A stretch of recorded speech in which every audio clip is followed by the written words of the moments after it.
नमस्कार। सुनो कहानी श्रृंखला के अंतर्गत प्रस्तुत है कहानी कल और आज, जिसकी लेखिका हैं अमृता प्रीतम जी। हैरा मेरे मुंह से निकला तो मैं कितनी देर तक उसके नाम की विचित्रता में खोया रहा। यह मेरा नाम मैंने खुद ही चुना है। हैरा मेरी हैरानी पर हंसी पड़ी, फिर कहने लगी, हैरा एक ग्रीक गॉडेस का नाम था। लगा मैं भी हंसा पड़ा था। कहा, तू एक जीती जागती औरत की जगह एक दिन इन किताबों के वर्कों में एक वर्का हो जाएगी। शायद। हैरा खिलखिलाकर हंस पड़ी। वर्कों में से निकली हूं, वर्कों में समा जाऊंगी। जिस तरह धरती में से निकली हर चीज धरती में समा जाती है। तो फिर जिंदगी किस चीज का नाम है हैरा? धरती में से निकलने और फिर धरती में गिराने के बीच का समय। यह बीच का समय बहुत खूबसूरत है, बहुत भयानक है ना?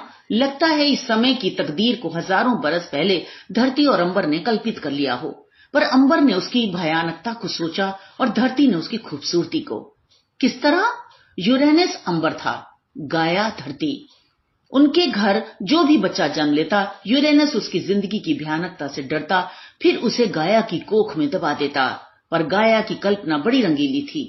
वह चाहती थी उसके बेटे बेटियां उसकी आंखों के आगे खेलें। इसलिए उसने एक दिन अपनी कोख में छिपे हुए अपने एक बेटे करोनस को उकसाया कि वह कायरों की तरह वहां ना छिपा रहे, बाहर आकर अपने बाप से बदला ले। गाया ने उसे एक दरांती दी, जिससे उसने अपने बाप को हराकर अपना राज्य कायम किया। धरती और अंबर उसी दिन एक दूसरे से जुदा हुए थे। भयानक। लोग कहते हैं डोरियानस से पहले धरती पर गिल्ट कल्चर नहीं थी, पर मैं सोचती हूं कि जिस दिन गाया ने अपने बेटे को उसके बाप के खिलाफ उकसाया था, गुनाही सभ्यता उसी दिन शुरू हो गई थी। मुझे पता है फिर करोनस ने क्या किया। क्या? संस्कार भी शायद वहां से ही अस्तित्व में आ गए थे। करोनस को पता था कि उसने बेटा होकर अपने बाप पर हाथ उठाया था, इसलिए उसके मन में यह संस्कार बैठ गया कि हर बेटा अपने बाप पर जरूर हाथ उठाएगा। इसलिए उसके घर भी जितने बेटे बेटियां जन्मे, उसने भी यह सब धरती में छुपा दिए। सो गुनाह का एहसास भी मनुष्य के साथ पैदा हो गया और संस्कार भी। पर करोनस की औरत कौन थी? अंबर की तो धरती थी। करोनस की बहन रहिया, जो उसी के साथ ही धरती की कोख में दबी हुई थी, और वह भी उसकी स्वतंत्रता हुई थी। पर तब मनुष्य की गिल्ट कल्चर में बहन के साथ ब्याह करने का गुनाह शायद नहीं था। नहीं, यह गुनाह बहुत वर्षों के बाद गुनाहों की सूची में शामिल हुआ। भारतीय मिथहास में भी ये जुड़वा थे, बहन भाई। उन्हीं से दुनिया का अगला वंश बना। इजिप्शियन मिथहास में भी आतुम पहला देवता था, जो अपनी इच्छा शक्ति से पैदा हुआ। उसके मुंह से भी उसका बेटा और उसकी बेटी जन्मे, जिनके संयोग से धरती और आसमान भी बहन भाई थे, जिनके संयोग से 4 बेटे जन्मे। हाँ, तू बता रही थी कि करोनस ने अपने सब बेटे बेटियां धरती में दबा दिए। पर मर्द मर्द है, औरत औरत है। रहिया भी आखिर गाया की तरह उतावली हो गई कि उसके बेटे बेटियां भी अगर ऐसे ही खत्म हो जाएं तो क्या बनेगा। आगे वह 5 बच्चे धरती में दबा बैठी थी। इसलिए जब उसे छठे बच्चे की आस हुई तो उसने क्रीट टापू पे जाकर एक गुफा में उस बच्चे को जन्म दिया और उसके बाप को इस बेटे के बजाय एक पत्थर देकर कहने लगी कि इस बार उसकी कोख से पत्थर जन्मा है। सो वह बच्चा जीता रहा। वही बड़ा होकर बाप से लड़ा और बाप को कैद करके खुद तख्त का मालिक बना। पर उसका वंश कैसे बढ़ा? वह अकेला था और धरती पर कोई औरत नहीं थी। हैरा मुस्कुराई। उसको माँ ने बताया कि उसके 5 भाई बहन धरती में दबे हैं, सो उसने उनको ढूंढा। उन्हीं में से उसकी बहन हैरा थी, जिसके साथ उसने ब्याह किया। सो अंबर दुनिया का पहला मर्द था और धरती पहली औरत।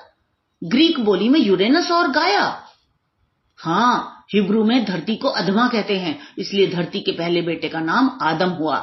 आदम और हवा। हवा खुदा के मुंह से आती सांस। एशियाई विश्वास है कि यह अंबर में कत्ल हुए एक देवता के शरीर से गिरा हुआ खून था, पर यह हिब्रू विश्वास नहीं। शायद प्रारंभिक लिबास एक ही हो, पर वक्त के साथ साथ जुदा हो गए हों। मुझे एक ख्याल आया है। हैरा कुछ सोचती रही, फिर एक किताब उठाकर उसके सफ़े पलटती हुई कहने लगी, इंडियन माइथोलॉजी में प्रारंभिक देवता मित्र और वरुण थे। वरुण का संबंध अंबर के साथ था, मित्र का धरती के साथ। ग्रीक माइथोलॉजी में खेतीबाड़ी की देवी दिपेतर है। दा लफ्ज धरती के लिए होता था, गाया की तरह। दामेतर का अर्थ धरती माँ बनता है। शायद हिंदुस्तान का देवता मित्र और यूनान का दिमेतर मूल में एक ही रूप है। प्रारंभ में मनुष्यों की एक सी जरूरतें थी, एक सी हैरानियां, इसलिए ख्याल भी जरूर एक जैसे होंगे। सभी देवी देवता उनके हैरान ख्यालों के चिन्ह हैं। जैसे ग्रीक देवी दिमेतर की बेटी धरती की हरियाली का चिन्ह है। यह जब ब्याही गई, इसका ब्याह किसके साथ हुआ था? अपने चाचा हेडस के साथ। ग्रीक इतिहास में चाचा के साथ ब्याह का आम जिक्र मिलता है। यह हेडस धरती में गहरी जगह पर रहता था, इसलिए ब्याह के बाद दिमेतर की बेटी को भी वहीं ले गया। माँ को बेटी कहीं नजर न आई, इसलिए उसने बेटी को ढूंढना शुरू किया। आखिर हेडस ने दिमेतर को उसकी बेटी वापस कर दी, पर उसे एक ऐसा बीज खिला दिया कि जिसके पीछे उसे हर बरस का तीसरा हिस्सा फिर वहीं उसी के पास रहने के लिए आना पड़ता था। बरस के 2 हिस्से वह अपनी माँ के पास रहती थी। यह जाहिर है कि खेती जब बीजी जाती है तो कितने दिनों तक धरती में अलोप हो जाती है। धीरे धीरे बीज पनपता है तो वह बाहर आती है। इसकी पूजा तभी ग्रीक लोग मक्के के सिट्टे से करते हैं। सो इसका धरती की तह में जाकर अपने मर्द के साथ रहना और फिर बाहर अपनी माँ के पास रहने के लिए आना खेती बाड़ी का पूरा अमल है। पर वह हेडस, वह हमेशा धरती की तह में रहता है, इसलिए उसे सोने और चांदी का देवता कहा जाता है। दोनों धातुएं धरती के अंदर होती हैं। हेरा धरती अंबर के फटने का मिथिहास ग्रीक मिथिहास है, पर हिंदुस्तान के मिथिहास में इस सब का कुछ का आरंभिक रूप क्या था? एक सुनहरी अंडा, आग का चिन्ह, जो 1000 बरस पानी पर तैरता रहा। यह अंडा जब कुछ वक्त बाद टूट गया तो इसमें से पुरुष निकला। इसने अपने 2 टुकड़े करके एक का नाम मर्द रखा और एक का औरत। साबुत अंडा ग्रीक मिथिहास की तरह धरती अंबर के जुड़े होने का चिन्ह था, और जो बीच में से टूटकर एक हिस्सा धरती बन गया, एक आसमान। तो पहले पुरुष पैदा हुआ था, चाहे बाद में उसने अपनी ही आधे टुकड़े का नाम औरत रख दिया। मैं हंस पड़ा, मेरे भीतर का मर्द हंस पड़ा। हेरा भी मुस्कुराई। पैदाइश तो एक ही समय हुई थी, इकट्ठी, सिर्फ उसके एक की जगह 2 नाम बाद में रखे गए।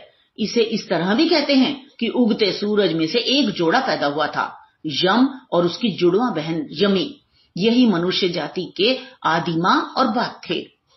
हेरा और उसके भाई की तरह, उससे भी पहले उन दोनों के माँ बाप रहिया और करोनस की तरह। सो मर्द और औरत जुड़वा थे। अफ्रीकन इतिहास में भी दुनिया का पहला मर्द और दुनिया की पहली औरत जुड़वा थे। औरत का नाम मावसी और मर्द का नाम लिया। माव चंद्रमा था, लिसा सूरज। अफ्रीकन मिथ का एक विश्वास ये भी है कि धरती ने अपने हाथों से कुम्हारिन की तरह मिट्टी के पुतले बनाए। खुदा ने अपने सांस में से उनमें सांस भरा और वे जीते जागते इंसान बन गए।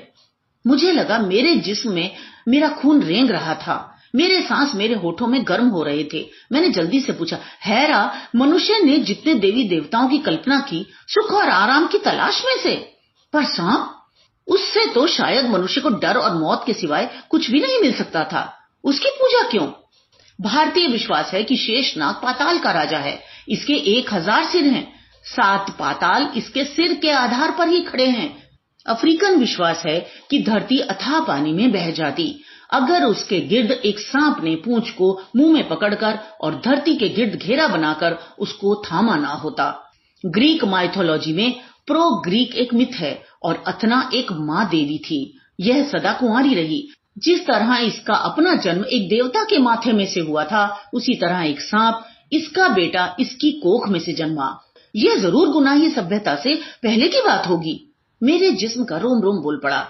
हेरा अपने ध्यान में बोलती गई, सांप हर जगह जा सकता है, धरती की तह में भी, दूर जंगलों में भी, पहाड़ों के शिखर पर भी, और नदी, नाले, दरिया और समुद्रों में भी, और मनुष्य के अंगों में भी। मैंने चौंक कर कहा। हेरा जरा सी मुस्कुराई, फिर कहने लगी, इसलिए इसकी शक्ति को शक्ति का सबसे बड़ा चिन्ह समझ लेना स्वाभाविक बात लगती है।